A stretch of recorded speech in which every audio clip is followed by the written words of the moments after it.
Let's see. Bill, Georgia, you're on the Wilkow Majority. Hello. Hi, how are you? Fine, how are you? Good. Just a comment and a question. I do have my daughter's a teacher in Florida, one of the lowest paid jobs I've ever seen. But I have a question because you keep commenting on unions. You yourself are a union. You willing to give up your bargaining rights? I'm not in a union. Sure you are. No, I'm You have not. a contract? I don't have a union. I'm not a member of a union. As a matter of fact, No, but when you I have was a on contract. terrestrial radio, I opposed the union, and I threatened to do my show from a satellite studio. I was not going to join AFTRA. Do you have a contract? Yes. Do you sit down with someone and negotiate that contract? Yes, I did. Then what's the difference if they're sitting down and negotiating a contract? I've never said that collective bargaining was a bad thing. What's a bad thing is when you have a union whereby which they have no care or they have no real skin in the game other than to increase membership to get dues revenue. Mm-hmm. I guess we're just going to disagree. Well, no. Tell me why the taxpayer has to answer to a union. Why do I have to pay more for my satellite radio because you get more pay? You don't. You don't have to. That's the thing. Here, hey, Bill, you don't have to pay for satellite radio. The only radio you have to pay for, if you're a taxpayer at all, is NPR. Your choice to listen to satellite radio is one that you make based on free will.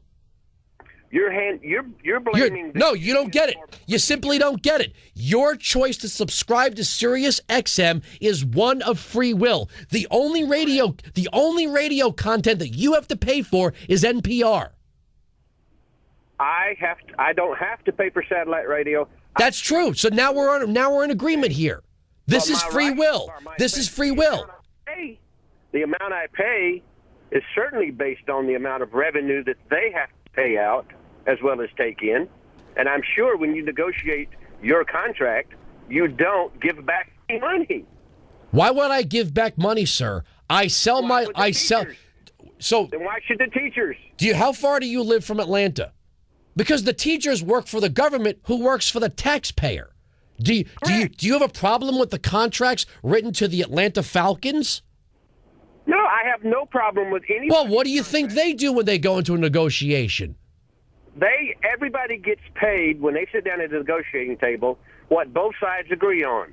Both sides, not one side, both sides. Right, so if the people elect a government, if democracy in action says we no longer wish to pay this tax rate, we no longer wish to pay the public sector workers what they think that they're entitled to, isn't that democracy?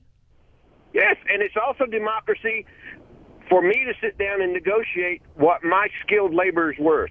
Right, that's exactly what I did. So what's your complaint?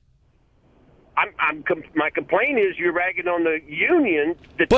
Sir, I have not coerced anybody to do anything. I didn't coerce Sirius or XM to hire me. I had no coercive power to make them pay me. I have no coercive power to what?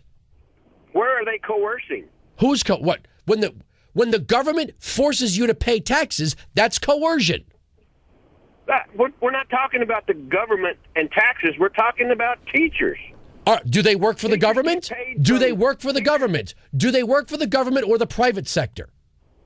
They work for the government. They work for the county. They work for the government, which means tax rates have to be set to meet their contract demands, which means the people who work in the private sector who can't increase their incomes through coercion have to answer to a government that can. They have to answer to whatever. Where do they work for the county? Where do they work for? Okay, Bill, let me break this down. Let me break this down so you can understand this again, okay? In the private sector, okay, people operate on a course of free will. Free will. I can't make anybody do anything. I have no powers to make anybody do anything. I don't have an armed law enforcement agency at my beck and call. I don't have an institution like the IRS or the state or the county, a tax assessor. I operate based totally and solely on free will. So the money I make is made in the realm of free will. These people are not operating that way. Why would you say they're not? They sit down. They're hired by a Bill. You simply don't understand. You're not getting it. You're not getting it. You're trying to tell me that taxes are set by free will. Right. Okay. Thank you very much for the call. It's amazing. All of these Democrats don't like democracy. When democracy says we're sick and tired of paying for this or that or the other thing that can be done better, more efficiently, and cheaper in the private sector. Maybe some of these teachers ought to lose their jobs because they aren't any good. But when you've got a loser with a teaching degree, how do you get them out if they're a failure in the classroom? You don't. Why? Because you've got the United Federation of Teachers or the NEA or some other organization that says, no, you can't fire them. They're a dues-paying member. Well, if the kids are leaving their classroom dumber on the way out, maybe it's time to start filtering out some of these people. 1-866-95-PATRIOT.